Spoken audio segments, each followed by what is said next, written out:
మహోన్నతుడ మహిమగల దేవ కృపగల కన్న తండ్రి పరిశుద్ధమైన శ్రేష్టమైన అపారమైన కృపకు కృతజ్ఞత స్తుతి స్తోత్రము ప్రభు రక్షకుడైన యేసుక్రీస్తు వారి పేట చెల్లిస్తున్నాం తండ్రి. ఇంతవరకు తండ్రి నీ కృపలు మమ్మల్ని బలపరిచి భద్రపరిచి ఇటు రీతిగా తండ్రి సజీవులు ఉంచిన విధానం బట్టి నీకే వేవేల కృతజ్ఞతలు చెల్లిస్తున్నాం నాయన తండ్రి. ఇందుగా చక్కనైన ఆరోగ్యం ఇచ్చి ఆయుష్యం ఇచ్చాను నీకే కృతజ్ఞతలు చెల్లిస్తున్నాం తండ్రి. ఈ రాత్రి కాలం ముందు తండ్రి నీ మాటలు తండ్రి వినాలని నేర్చుకోవాలని ఆసక్తితో కూడి ఉండదు తండ్రి. సమయోచితమైన జ్ఞానం దయచేయమని కోరుతున్నాం తండ్రి. చెప్తున్న మాటలు తండ్రి మా అందరి జీవితాలకు తండ్రి అవసరమైన మాటలుగా ఎంచుకుని తండ్రి ఇదిగోనా తండ్రి నీ గ్రంథానుసారమైన ఆలోచన చేసుకున్నట్టుకు సహాయం చేయమని కోరుతున్నాం తండ్రి. ఇదిగోనా తండ్రి వింటున్న నిబిడలకు కూడా తండ్రి గ్రహించే మనసును ఓపికలను పరిశుద్ధాత్మ శక్తి జ్ఞానాన్ని వివేచన దయచేయమని కోరుతున్నాం తండ్రి. నాయన తండ్రి లోక సంబంధమైన జీవితంలో తండ్రి మేము బ్రతుకుతున్న ఈ తరుణములు తండ్రి ఆత్మ సంబంధం విషయాలతో తండ్రి మమ్మల్ని మేము పురుకొల్పుకుని తండ్రి నీ వాక్యం ద్వారా తండ్రి మమ్మల్ని హెచ్చరించుకుని నీ కొరకు బ్రతుకులకు ప్రయాసపడడానికి సహాయం చేయమని కోరుతూ మా ప్రభు రక్షకుడు నీ ప్రియ కుమారుడైన యేసుక్రీస్తు వారి ప్రార్థన మనము అడిగి పెడుతున్నాం తండ్రి. చేరవచ్చిన మీ అందరికీ ప్రభు అయిన యేసుక్రీస్తు నామములో నా శుభాభివందనములు. ఈరోజు అంశము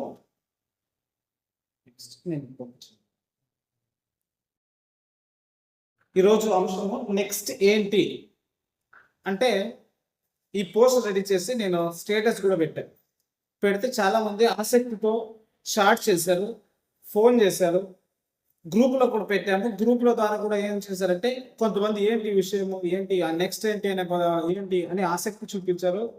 ఫోన్ చేసిన వారికి, షార్ట్ చేసిన వారికి, అడిగిన వారికి అందరికీ ప్రభు పేట మీ ఆసక్తిని బట్టి దేవునికి కృతజ్ఞతగా ఉన్నాను.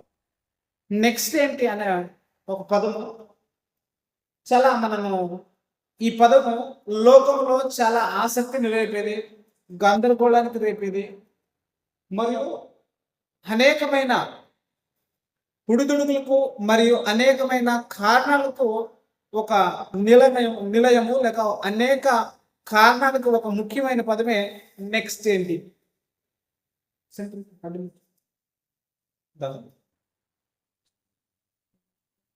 నెక్స్ట్ ఏంటి అంటే ఏమిట్లో నెక్స్ట్, దేని కొరకు నెక్స్ట్ అని అంటే లోకంలోకి చాలా విచిత్రమైన పదము.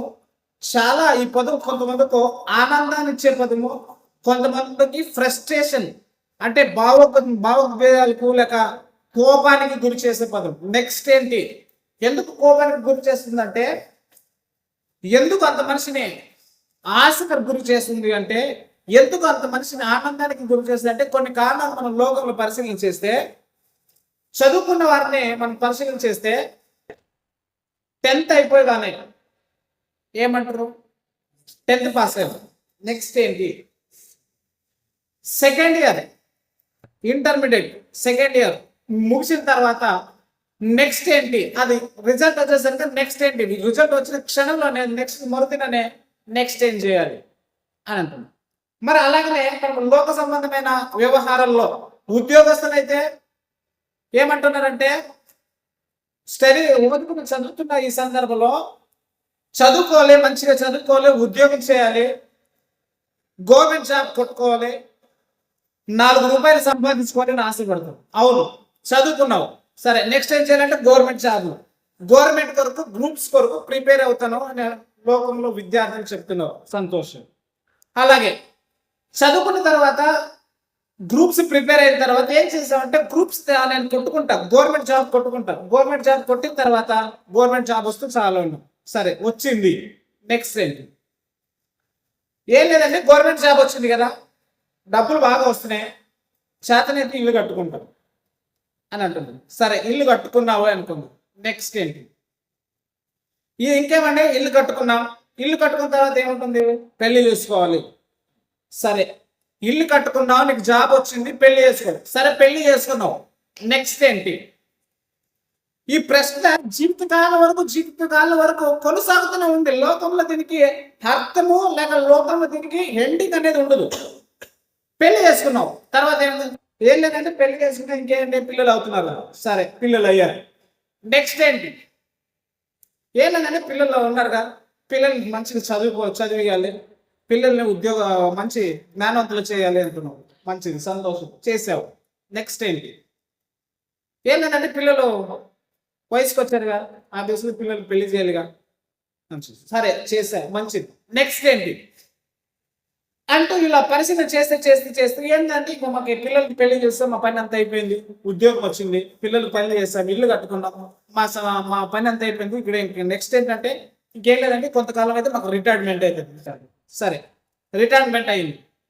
రిటైర్మెంట్ అయితే నెక్స్ట్ ఏంటి, ఇంకేం లేదంటే రేపే మాకు మేము కాలు దూయే సందర్భం ఉంది అంతే.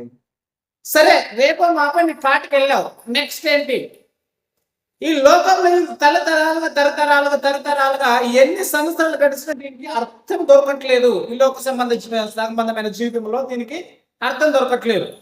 మరి ఇది ఎంతవరకు అంత ఆసక్తి అయిన 10 మంది ఒక విషయం చెప్తా. ఎవరో లోక సంబంధమైన ఒక వ్యక్తులు సినిమా ఇండస్ట్రీకి సంబంధించిన మాట చెప్పాలంటే ఎవరైనా చంపారంట, ఆయన ఎందుకు చంపారని ఒక 3-4 సంవత్సరాలు వెయిట్ చేశారంట. ఒక వ్యక్తిని ఒక సినిమాలో ఒక వ్యక్తి చంపాడంట, ఆయన చంపాడు అని ఆయన గురించి 4 సంవత్సరాలు ప్రపంచం లేక భారతదేశమే ఒక ముమ్మాట చెప్పిన పదము, లేక భారతదేశం అంటే ఖండతో చెప్పిన పదం ఏమంటే ఈగర్లీ వెయిటింగ్ అని పదం చెప్పారు. ఈగర్లీ వెయిటింగ్ అంటే ఆతురంగా ఎదురు చూస్తున్నాం, ఆయన ఎందుకు చంపాడు అని భారతదేశం అంతా ఈగర్లీ వెయిటింగ్, ఆతురంగా ఎదురు చూస్తున్నాం, అత్యాశక్తితో ఎందుకు చంపాడు అని తెలుసుకోవడానికి మేము చేశామంటాం. మీరు నమ్ముతారో లేదో, ఆ ఒక్క ప్రశ్న 800 కోట్లు సంపాదించి పెట్టింది. ఆ ఒక్క ప్రశ్న నెక్స్ట్ ఏంటి, ఆయన ఎందుకు చంపాడు, ఆ నెక్స్ట్ ఏం జరిగింది అనే ఒక విషయంకి తెలుసుకోవడానికి 4 సంవత్సరాలు సినిమా తీస్తే ఆ సినిమా 800 కోట్లు కలెక్షన్ చేసింది. 800 కోట్లు చేసింది. ఈ నెక్స్ట్ అనే పదానికి తీశారు, ఈ కారణం చెప్పారు, అయిపోయింది. ప్రపంచం అంతా దాని గురించి ఆలోచన చేయలేదు. మనిషి జీవితానికి వస్తుంటే నెక్స్ట్ అనే పదము ప్రతి నిత్యము సంబంధించిన పదమే కనపడుతుంది, కానీ దీనికి అర్థం మాత్రం జీవితంలో దొరకట్లేదు. మరి ఏం చేద్దాం అని మనము బైబిల్ సంబంధించిన క్రైస్తవులుగా మన బాధ్యత ఏంటంటే నెక్స్ట్ ఏంటి మనం ఆలోచన చేస్తే, లోకంలో దేవుడు మనకు జీవితం ఇచ్చాడు, ఈ జీవిత కాలంలో మనకు కొంతవరకు ఆయుష్ని ఇచ్చాడు, ఆరోగ్యం ఇచ్చాడు, తన కృపలు మనల్ని బలపరుస్తున్నాడు, కాపాడుతున్నాడు. కాబట్టి క్రైస్తవులుగా మనం ఏం చేయాలి అని చూస్తే, మనం ఇప్పుడు వాక్య భాగం చదువుకున్న వాక్యము యాకోబు గారికి రాసిన పత్రిక 4వ అధ్యాయము 8 నుంచి 10 వచనాలు చదువుకుందాం. యాకోబు గారు రాసిన పత్రిక 4వ అధ్యాయం 8 నుంచి 10 వచనాలు చదువుకుందాం. దేవుని ఎద్దుకు రండి, అప్పుడు ఆయన మీ ఎద్దుకు వచ్చును. పాపులారా, నెక్స్ట్ ఏంటి అంటే దేవుడు మనకు జీవితం ఇచ్చాడు, దేవుడు మనల్ని పెంచాడు, పోషించాడు, మనల్ని కాపాడుతున్నాడు. కాబట్టి ఆ కారణాన్ని బట్టి దేవుని ఎద్దుకు రండి. దేవుని ఎద్దుకు మనం వస్తే ఏమవుతుందంటే అప్పుడు ఆయన మన ఎద్దుకు వస్తాడు. దేవుని ఎద్దుకు రండి, అప్పుడు ఆయన మన ఎద్దుకు వచ్చును. పాపులారా, మీ చేతులను శుభ్రపరచుకున్నాడే. మనుషులంతా ఏదో ఒక కారణంలోనో, ఏదో ఒక సందర్భంలోనో, ఏదో ఒక విధానముగా పాపం చేసి చేతులు మరియు శరీరము అపవిత్రపరుచుకున్న మనిషి స్వభావం ఉంది తప్ప పాపాన్ని అసహించుకునే ఈ మనిషి ఈ లోకంలో అయితే ఎవరు ఉండము. క్రైస్తవులమైనా, లోకంలో ఏ మతస్థులైనా, ప్రపంచ వ్యాప్తంగా మనుషుడైన వాడు పాపం చేయకుండా, తన శరీరాన్ని అపరిశుద్ధంగా గురి చేయకుండా ఉన్నవాడు ఎవరు లేరు. కాబట్టి నెక్స్ట్ ఏం చేయాలి, నువ్వు పాపం చేసావు కాబట్టి, నువ్వు అతిక్రమించావు కాబట్టి ఏం చేయాలంటే, నువ్వు నెక్స్ట్ ఏం చేయాలంటే దేవుని ఎద్దుకు రండి. దేవుని ఎద్దుకు వస్తే ఆయన మీ ఎద్దుకు వస్తాడు. వస్తే మీరు పాపులు అయి ఉన్నారు కాబట్టి మీ చేతులు శుభ్రపరచుకునండి. 2 మనసులు ఉన్నాయి. ఇక్కడ దేవుని కొరకు బ్రతకాలని ఆశంది, లోక సంబంధమైన జీవితం బ్రతకాలని ఆశంది. పాపం చేయకూడదనే బైబిల్ ద్వారా మనం నేర్చుకుంటున్నాం, పాపం చేయడానికి కూడా మనకు ప్రేరేపిత కలుగుతూ ఉంటుంది. 2 మనసుకులారా, మీ హృదయమును పరిశుద్ధపరచుకునండి. ఏం చేసుకున్నారంట, హృదయాన్ని పరిశుద్ధపరచుకునాలి. నెక్స్ట్ వ్యాకుల పడండి. మీరు చేసిన అతిక్రమంలో, మీరు చేసిన పాపం బట్టి వ్యాకుల పడండి, దుఃఖపడండి, ఏడవండి. మీ నవ్వు దుఃఖమునుకును, మీ ఆనందమును చింతకు మార్చుకోండి.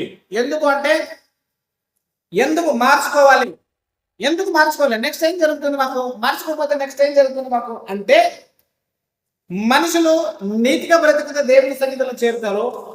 అదే మనిషి నీతిగా బ్రతకపోతే, దివి మనుషులు బ్రతికితే, హృదయం శుద్ధిపరచుకోకపోతే నిత్య నరకానికి పోతారు. అది నెక్స్ట్ జరిగే సందర్భము మనిషిని నిత్య నరకంలో వేస్తున్న ఒక తరుణం ఉంది. కాబట్టి ఏం చేస్తున్నారంటే, మీరు దేవుని యొద్దకు రండి, అప్పుడు ఆయన మీ యొద్దకు వస్తున్నాడు అంట. చూద్దాం. లోకంలో అనేక మంది దేవుని ఎందుకు రావాలి? మేము సంతోషంగా ఉన్నాగా, మేము ఆనందంగా ఉన్నాగా, మేము ఏ తప్పు చేయట్లేదా, మాకు తినడానికి తాగడానికి ప్రపంచం అంతా ఉన్నది, మేము ఆనందిస్తున్నాం, మాకు ఆనందంగా ఉన్నది అంటే దేని మనము అనుకుంటున్నామో ఆ ఆనందాలు మనిషికి తృప్తినిస్తాయా లేదని ఒక భక్తుడు లేక ఒక మేధావి పరిశీలన చేస్తే ఆయనకు తేలిన ఫలితార్థం ఏంటో చూద్దాం. ప్రసంగి గ్రంథం 2వ అధ్యాయం. ప్రసంగి గ్రంథం 2వ అధ్యాయం. ప్రసంగి గ్రంథం 2వ అధ్యాయం 3వ వచనం చదువుకుందాం. నా మనసు ప్రసంగి గ్రంథం 2వ అధ్యాయం 3వ వచనం.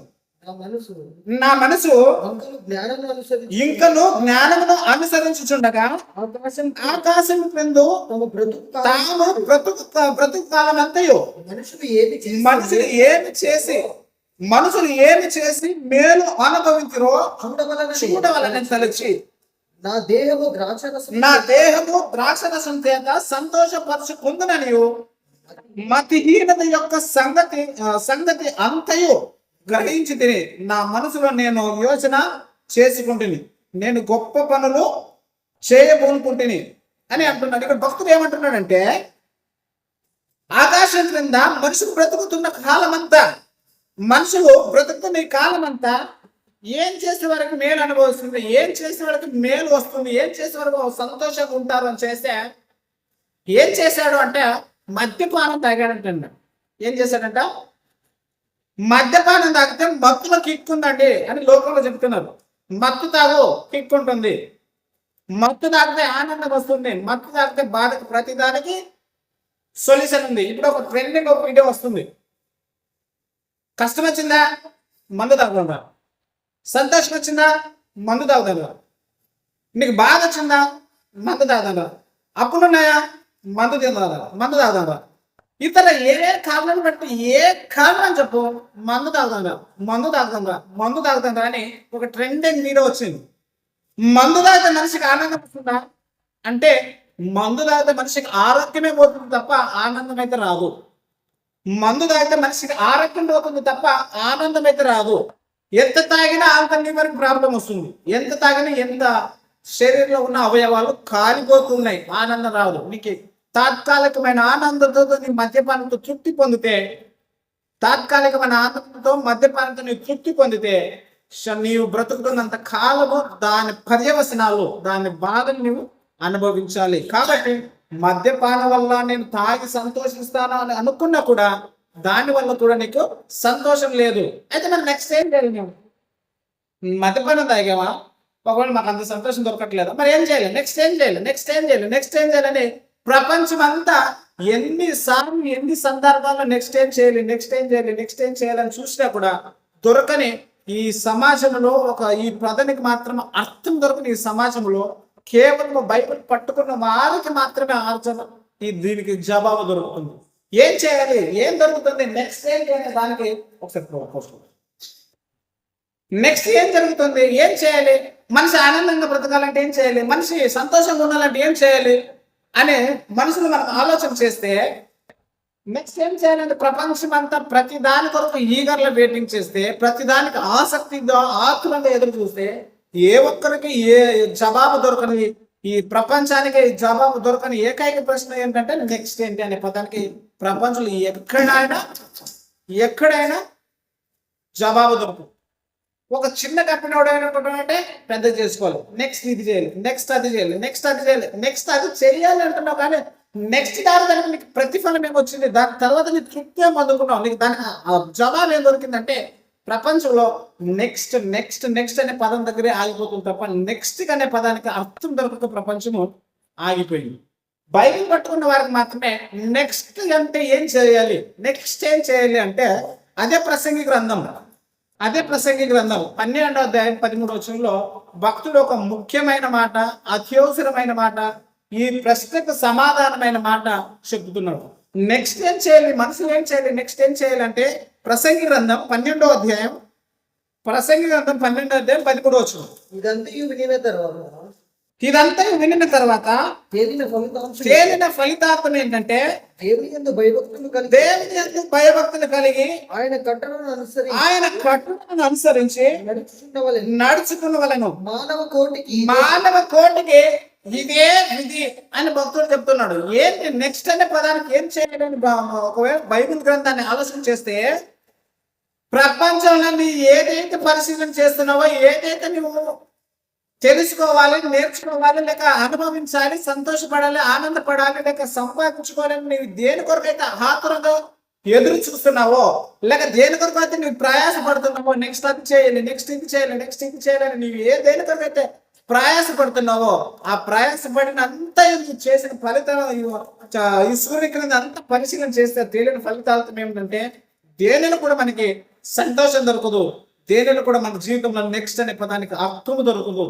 కాబట్టి నెక్స్ట్ ఏం చేయాలి అంటే, ఇదంతా మనము జీవితంలో పరిశీలించిన తర్వాత, జీవితంలో అనుభవించిన తర్వాత, జీవితంలో మనం అన్ని తెలుసుకున్న తర్వాత, లేదా అన్ని చేయాలని ఆతరం ఎదురు చూసిన తర్వాత దాని ద్వారా ఫలితం ఏమొస్తుందంటే ఏమి కాదు, మనకు నెక్స్ట్ అనే పదానికి జవాబే దొరుకుతుంది. కాబట్టి భక్తుడు ఏమంటున్నాడంటే, ఇదంతా వినిన తర్వాత తేలిన ఫలితార్థం ఏంటంటే దేవుని యందు భయభక్తులు కలిగిండి ఆయన కట్టడను అనుసరించి నడుచుకునే వలననే మానవ కోటికి ఇదే దిక్కు, ఇదే గతి, ఇదే విధి. మానవులందరూ ఏం చేయాలంటే దేవుని యందు భయభక్తులు కలిగి ఉండాలి, ఆయన కట్టడలను అనుసరించి నడుచుకోవాలి. ఇది మానవ కోటికి విధి, ఇదే దిక్కు, ఇది తప్ప వేరే లేదు. నెక్స్ట్ అనే పదానికి బైబిల్ ఇచ్చిన సమాధానం ఏంటంటే, మనిషి జీవితం మేలు కావాలి, మనిషి జీవితము మెరుగుపడాలి, మనిషి జీవితం బాగా కావాలంటే దేవుని యందు భయభక్తులు కలిగి ఉండాలి. ఏమై ఉండాలి? దేవుని యందు భయభక్తులు కలిగి ఉండాలి, ఆయన కట్టడలను అనుసరించాలి, ఆయన ఆజ్ఞలను అనుసరించాలి, ఆయన నీతి విధులను నడుచుకోవాలి. ఆ నీతి మార్గాలను నడుచుకుంటే మానవ కోటికి ఇదే విధి, దీని ద్వారా మేలు అవుతుంది అని బైబిల్ గ్రంథం చెప్పారు. దేవుణ్ణి ఎందుకు నమ్మాలండి? ఆయన మాటలే ఎందుకు నమ్మాలి? ఆయన ఆజ్ఞలనే, ఆయన కట్టడలను అనుసరించాలి. లోకంలో ఎన్నో ఉన్నాయి కదంటే, ఎన్ని ఉన్నా అన్ని సున్నా అనే బైబిల్లో మనకి చెబుతున్న వాస్తవం. లోకంలో ఎన్ని సంపాదించుకున్నా, ప్రాణం పోగొట్టుకుంటే నరునికి ఏం లాభం? ఏమి సంపాదించుకున్నా, ఏమి కూడబెట్టుకున్నా, అన్ని కూడబెట్టుకున్నా కూడా ఆ క్షణమే, కూడబెట్టుకున్న క్షణమే మరణం పొందుకుంటే, మనిషి ప్రాణం పోతే వచ్చే లాభం ఏమి? మనిషి మరణమునంతరం కూడా లాభం జరుగుతుంది, మరణమునంతరం కూడా నెక్స్ట్ ఏం జరుగుతున్నది. అలాగే బైబిల్ తెలిపిన సత్యం ఏంటంటే, బైబిల్ యందు దేవుని యందు భయభక్తులు కలిగి ఆయన కట్టడలు నడుచుకుంటే ఆయన మనలను రేపో ఎప్పుడో మనలను కాపాడుతాడు, ఆయన మనల్ని ఆదరిస్తాడు, ఆయన మనలను శిక్షించకుండా ప్రేమించే పరిస్థితిలో ఉన్నాయి. లోక సంబంధమైన జీవితం బ్రతుకుతూ మరణిస్తే నెక్స్ట్ నరకానికే వెళ్ళాల్సి వస్తుంది. కాబట్టి మనము మేలు పొందాలి, ఆనందం పొందాలి, సంతోషం పొందాలి అంటే ఏం చేయాలి అంటే, దేవుని ఆజ్ఞలను, దేవుని కట్టడలను నడుచుకుంటే మానవ కోటికి అదే దిక్కు. అది నడుచుకుంటే మనిషి మేలు పొందుకుంటాడు, మనిషి దేవుని చెంతకు చేరుతాడు అంటే అని వాస్తవం. మనిషికి జీవితంలో ఎండింగ్ లైఫ్ అనేది ఈ లోకంలో ఉన్నది. శరీరంలో ఎండింగ్, ముగిసిపోయింది, అయిపోయింది అనే దానికి సొల్యూషన్ ఉంది. కానీ దేవుడిలో అయిపోయింది, ముగిసిపోయింది అనేది అర్థమే లేని ఒక విచిత్రమైన సత్యం. దేవుడిలో ఆది అంతము లేని నిత్య దేవుడు మన దేవుడు. బైబిల్ దేవుడు లోకాన్ని సృష్టించిన దేవుడు, ఆది అంతం లేని నిత్య దేవుడు. ఆయన గురించి ఉన్న మాట తిమోతికి రాసిన పత్రిక 6వ అధ్యాయము 15-16 వచనాలు చదువుకుందాం. తిమోతికి రాసిన పత్రిక 6వ అధ్యాయము 15-16 వచనాలు చదవండి దయచేసి ఎవరైనా. తిమోతికి రాసిన పత్రిక, మొదటి తిమోతి పత్రిక 6వ అధ్యాయము 15-16. శ్రీమంతుడును అద్వితీయుడును సర్వాధిపతి యుక్త కాలమందు తన ప్రత్యక్షతను ప్రత్యక్షతను కనపరచును. మొదటి చెప్పండి. శ్రీమంతుడును శ్రీమంతుడును అద్వితీయుడు అద్వితీయుడును సర్వాధిపతి సర్వాధిపతి యుక్త కాలమందు ఆ ప్రత్యక్షతను ఆ కనపరచును. ప్రత్యక్షతను కనపరచుచు ఆ ఆ సర్వాధిపతి సర్వాధిపతి రాజులకు రాజు ప్రభువులకు ప్రభు అయి ఉన్నాడు. సమీపింపరాని తేజస్సులో ఆయన మాత్రమే అమరత్వం కలిగిన వాడై ఉన్నాడు. అమరత్వము అంటే దానికి మరణం లేనిది. ఆయన నిత్యుడై ఉన్నాడు, అమరత్వం కలిగిన ఉన్నాడు, జీవం కలిగిన దేవుడై ఉన్నాడు. ఆయన జీవానికి అంతం లేదు. ఆయన అమరుడు, ఆయనకి చావు పుట్టుకలు ఉండవు. ఆయన సన్నిధికి చేరుకుంటే మనుషులు కూడా అమరత్వాన్ని పొందుకుంటారు. ఏమై ఉంటారు?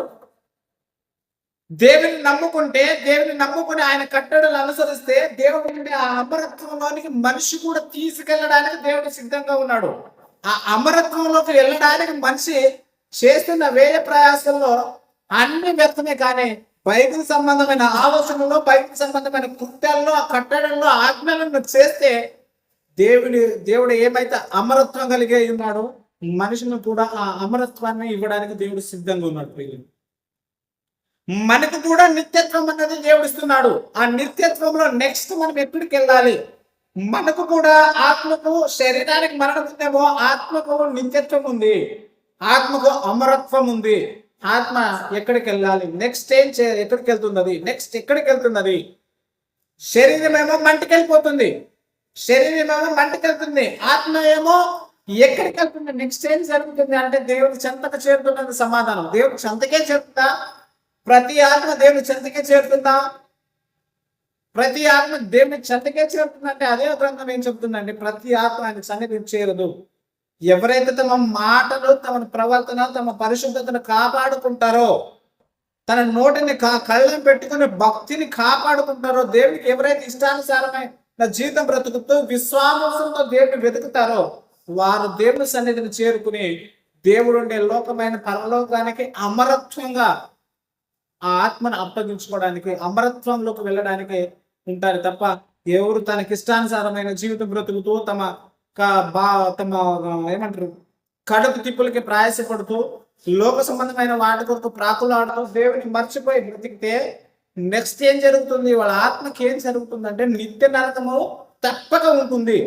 నా నిత్య నరకాన్ని తప్పించుకోవాలి. నెక్స్ట్ ఏం చేయాలి అంటే దేవుడిని అనుసరించి, దేవుని కట్టడలను అనుసరించి నడుచుకుంటే, ఆయన కట్టడలను అనుసరించి నడుచుకుంటే ఆయన ఉండే లోకమైన పరలోకంలో అమరత్వంలోనికి మనిషిని తీసుకెళ్తాడు. ఆ అమరత్వాన్ని పొందుకోవడానికి దేవుడు ఏం చేశాడు అంటే, అమరత్వము నీతో నాతో రాదు. నేను దాన్ని సంపాదించుకోలేమని యేసుక్రీస్తుని లోకానికి, తండ్రి అయిన దేవుడు ఈ లోకానికి పంపించాడు. ఆ పాపములో పడి ఉన్న ఈ లోకాన్ని పాప శుద్ధీకరణ చేయడానికి యేసు ప్రభుని లోకానికి పంపించి ఆయన మూలంగా సమస్త జనులు, ఆయన మూలంగా ప్రతి మనిషి పాపను కడిగి వేసుకుని ఆయన ద్వారా పరలోకానికి రావని ఒక మార్గంగా ఏర్పరచడు. అందుకే యేసు ప్రభు ఏమంటాడు? నేను మార్గమై ఉన్నాను, నేనే మార్గము, నేనే సత్యము, నేనే జీవమై ఉన్నాడు. తండ్రి ఎదుకు చేరడానికి యేసుక్రీస్తు ఒక్కడే మార్గము. తండ్రి ఎదుకు చేరడానికి ఆయన ఒక్కడే మార్గము. ప్రతి ఒక్క మనిషి పాపములు కడుగుకుంటే నెక్స్ట్ ఏం జరుగుతుందంటే, పాప శుద్ధీకరణ జరిగితే నెక్స్ట్ ఏం జరుగుతుందంటే, ఆ విశ్వాసాన్ని కాపాడుకుంటే దేవుడు ఉండే లోకములో అమరత్వం కలిగి దేవుని సన్నిధికి, దేవుని చెంతకు చేరి ఆయనతో పాటు ఎల్లకాలము సుఖముగా, శాంతిగా, నెమ్మదిగా ఉంటాం. దేవుడు ఎందుకు అంత దేవుళ్ళనే ఎందుకు ఉండాలి మనము? ఆయన అంత అద్భుతమైన వాడా, లేక అంత కోరదగిన వాడా? లోకంలో ఎన్నో మనకి కోరదగిన ఉంటాయి కదా, ఎంతో మన కంటికి రుచికరమైన ఉన్నాయి కదా, లేదా మన నాలుక రుచికరమైనవి కదా, కంటికి ఆనందాన్ని ఇచ్చేవి కదంటే, లోకంలో ప్రతి దానికి హంతం ఉంది, ప్రతి దానికి ముగింపు ఉంది, ప్రతి దానికి ఒక ఏదైనా మనం అనుభవించాలంటే దానికి కొన్ని రోజుల తర్వాత, అనుభవించిన తర్వాత అదే మనకి విసుగు పుట్టే అవకాశము ఉంది. కొంత సందర్భంలో ఒక ఉదాహరణ చెప్పాను. తేనె అందరికి ఇష్టమే, తింటూ అది కూడా తీసుకొస్తుంది. తేనె కంటే మాత్రం ఏమైనా ఉందా? తేనె కంటే నాలుగు రుచికరమైనది ఏదైనా ఉందా? తేనె తిన్నా కూడా మనుషులకు ఇసుకొస్తుంది. కానీ దేవుడు ఎలా ఉంటాడంటే సృష్టి అంతటికి అతీతుడుగా ఉన్నాడు. ఆయన సృష్టి అంతటికి అతీతుడై ఉన్నాడు, అనంతుడై ఉన్నాడు. ఆ దేవుడు నరమాత్రమైన మనతో సంబంధం పెట్టుకోవడమే పెద్ద భాగ్యం కదా. ఆయన సృష్టికి అతీతంగా ఉన్నాడు, సృష్టికి అనంతుడై ఉన్నాడు, సృష్టి వెలపెట్ట దేవుడు ఉన్నాడు. సృష్టిని చేసిన ఆ దేవుడు మనుషులతో సంబంధం పెట్టుకోవడానికి ఆయన ఆశపడుతున్నాడు. ఆ మనుషులు సంబంధం పెట్టుకుంటున్నాడు అన్న విషయం తెలిస్తేనే మనుషులు పరవశులు అవ్వాలి, ఆనందభరితులు అవ్వాలి. అంతకన్నా భాగ్యమే ఏముందనే ఆనంద ఎగిరి గంతులేయాలి కదా. అది విడిచిపెట్టి లోక సంబంధమైన ఆలోచనతో, లోక సంబంధమైన క్రియలతో దేవుడు విసర్జించి లోకమాయలే పడుతూ ఉంటే దేవుడు నీకు నాకు అమరత్వం ఇస్తున్నాడు. దేవుడు నీకు నాకు తన సన్నిధిలో ఆనందాన్ని ఎల్లకాలము ఇస్తాడా? ఎంత మాత్రం ఇవ్వడు. దేవుని ఆనందం, దేవుని ఎందు మనం దేవుడు ఎలాగైతే ఆనందంగా, దేవుడు ఎలాగైతే సంతోషంగా, ఎంత ఆయన హుందాగా ఉంటాడో అంత హుందాతనము, అంత ఆనందతనము, అంత ఏమంటే ఆ హ్యాపీనెస్ అనేది మనకి ఎక్కడ దొరుకుతుందంటే నిత్యత్వంలో అయినా పరలోకంలో మనకు దొరుకుతుంది. లోకంలో ఏది చేసినా కూడా ఒకనొక సందర్భం మనకు విసిగే వస్తే తప్ప దానివల్ల మనకు ఆనందము, సంతోషం అంటే లేదు. మనకి నెక్స్ట్ ఏం జరుగుతుందంటే మనకు దేవునిలో ఉంటే మాత్రమే ఆనందము, దేవుని సన్నిధిలో చేరితే మనకు ఆనందము. దేవుడు మన తోడు ఉంటే మనకు ఆనందము. దేవుడు మనకి ఎందుకు దేవుడే తోడై ఉండాలంటే సర్వలోకాన్ని సృష్టించింది దేవుడు, లోకాలనే సృష్టించింది నా దేవుడు. దేవుని కన్నా శక్తిమైనది మరొకటి లేదు. దేవునికైనా శక్తివంతమైనది, దేవునికైనా కృప కలిగినది, దేవునికన్నా దయ కలిగినది ఇంకొకటి లేదు. ఏదైనా నీకు ఉద్యోగం నీకు దయ చూపిస్తానంటే రిటైర్మెంట్ అయితే మా హాయిగా ఒక 10 లక్షలు 15 లక్షలు ఇచ్చి నేను తృప్తిపరుస్తుంది అంతే. నిత్యత్వం తెచ్చివ్వదు, నీకు పరలోకం తెచ్చివ్వదు. నీ పాపాన్ని కడిగివేయదు. నీ పాపాన్ని కడిగివేయడానికి, నా పాపాన్ని కడిగివేయడానికి ఏం చేయాలంటే దేవుడు ఇచ్చిన మాటలను దేవుడిని నమ్ముకొని, దేవుని విశ్వసించి ఆయన కట్టడలు అనుసరిస్తే ఏం జరుగుతుంది? మనకు ఆయన ఉండే మహాలోకం, పరలోకంలో నిత్యత్వాన్ని మనకు అనుగ్రహిస్తాడు. ఆ నిత్యత్వం నువ్వు నేను పొందుకోలేమని, ఆ నిత్యత్వం నువ్వు నేను కాపాడుకోలేమని, ఆ నిత్యత్వానికి నువ్వు నేను వెళ్ళలేమని దేవుడు ఏం చేశాడంటే లోకమును దేవుడు ఎంతో ప్రేమించి తన అద్వితీయ కుమారుని ఈ లోకానికి పంపించి ఆ ప్రతి పరిశుద్ధుడైన ఆ యేసు ప్రభు రక్తం ద్వారా ప్రపంచ మానవ పాప క్షమాపణ, పాపములన్నీ శుద్ధీకరించి ఆ శుద్ధీకరణ తానే చేసి మనుషులను నీతి మనుషులు తీర్చి దేవుని సన్నిధిలో దేవుని చెంతకు చేర్చి మనలను దేవుడికి శత్రుత్వం ఉన్న దానిని సమాధానం పరిచి మనలను దేవుణ్ణి సమాధానం చేసి ఏకీభవించాడు దేవుడు. ఏకీభవించాడు యేసు ప్రభు రక్తము ద్వారా. ఆ యేసు ప్రభు రక్తం ద్వారా మనలను మనము పరిశుద్ధపరచుకుంటే దేవుడు ఉంటే లోకమైన మహాలోకమే, పరలోకాన్ని నువ్వు నేను వెళ్ళగలవు. పాపములు పెట్టుకుంటూ, పాపములు బతుకుతూ దేవుని ఇష్టానుసారమైన జీవితం బ్రతకాలి అనుకుంటే దేవుడికి ఇష్టమైన పని కాదు. మానవ కోటికి దేవుని యందు విశ్వాసం నుంచి దేవునికి అనుకూలమైన ఆయన కట్టడను అనుసరించి బతికితే నిత్యత్వము. నెక్స్ట్ ఏం జరుగుతుంది? నిత్యత్వంలోకి వెళ్తాయి. కానీ లోకంలో నెక్స్ట్ ఏం జరుగుతుంది అంటే లోకంలో మాత్రం దానికి సమాధానం జరుగుతుంది. సపోజ్ లోకంలో మాత్రమే నెక్స్ట్ ఏంటి అనే దానికి జవాబు దొరకదు. ఆ నెక్స్ట్ ఏం జరుగుతుంది అని చెప్పి మనము బైబిల్ మాత్రమే పరిశీలన చేస్తే బైబిల్ మాత్రమే ఈ పదానికి అర్థం ఇచ్చేది. ఆతురంగా ఎదురు చూడాలి, హీగర్లీ వెయిటింగ్. దేని కొరకు చేయాలంటే ఈ పదానికి నెక్స్ట్ ఏంటి అనే పదానికి అర్థం ఇచ్చేది ఏకైక గ్రంథమే పరిశుద్ధ గ్రంథం. నెక్స్ట్ ఏం జరుగుతుందంటే పాపముతో మరణిస్తే నిత్య నరకం ఉంది. పాపమును క్షమించుకుని పరిశుద్ధుడైన యేసుక్రీస్తు రక్తాన్ని అంగీకరిస్తే నిత్యత్వం దొరుకుతుందనేది ఏకైక పదానికి అర్థము డెఫినేషన్ ఇచ్చింది బైబిల్ మాత్రమే. ఆ బైబిల్ పట్టుకున్న నేను ఈ అర్థాన్ని గ్రహించి నెక్స్ట్ ఏం జరుగుతుంది మనము అనే ఆ సత్యాన్ని గ్రహించి దేవుడి కొరకు బ్రతకడానికే ప్రయాసపడదాం. దేవుడి లోకాన్ని సంపాదించుకోవడానికే ప్రయాసపడదాం. విశ్వాసాన్ని కాపాడుకుందాం. ప్రభు యేసుక్రీస్తు వారి రక్తాన్ని ఆశ్రయించి పాపంలో ఆయన చెంత పెట్టి క్షమాపణ కోరి దేవుని కొరకు బ్రతకడానికి, దేవుని నమ్మకించడానికి, దేవుని కొరకు ప్రయాసపడుటకు ఆయన సహాయాన్ని కోరుతాం. మళ్ళీ ఒక వచనం చూసుకుని మనం ఈ మాటలు ముగించుకుందాం. అపోస్తల కార్యము 17వ అధ్యాయం. అపోస్తల కార్యము 17వ అధ్యాయం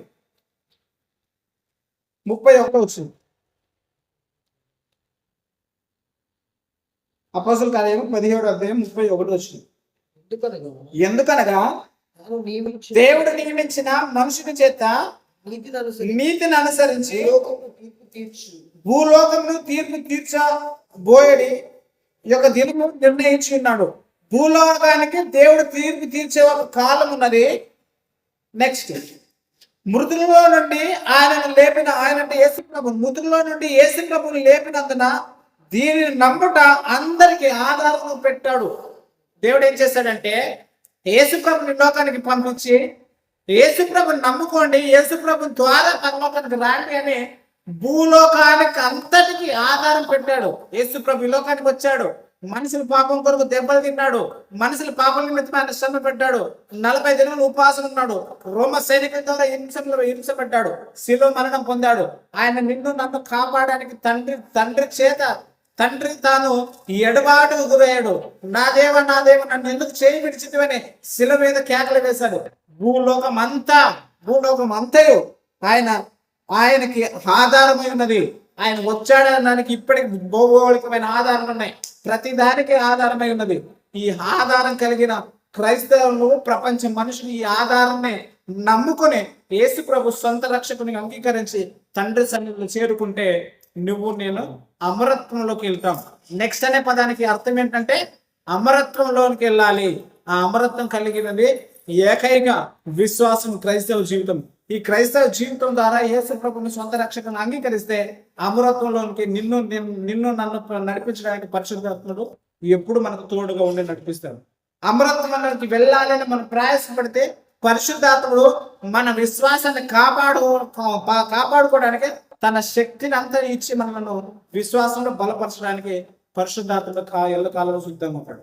ఎప్పుడైతే మనం పాపానికి ఆకర్షితులు అవుతామో పరిశుద్ధాత్మ మన నుంచి తొలగిపోతాడు. కాబట్టి తండ్రిని వేడుకుందాం, పరిశుద్ధాత్మని నా నుంచి వేరు చేయక నీతి అనే బీజం ద్వారా మమ్మల్ని బ్రతికించమని, విశ్వాసం అనే బీజం ద్వారా మమ్మల్ని బ్రతికించమని, పరిశుద్ధాత్మ ఒక ఎల్లకాలం తోడుగా ఉండి నడిపించమని ప్రభువును కోరుకుంటే ఆయన తన ఆత్మ నుంచి మనల్ని విశ్వాసం కాపాడుకోవడానికి దేవుడు సహాయం చేశాడు.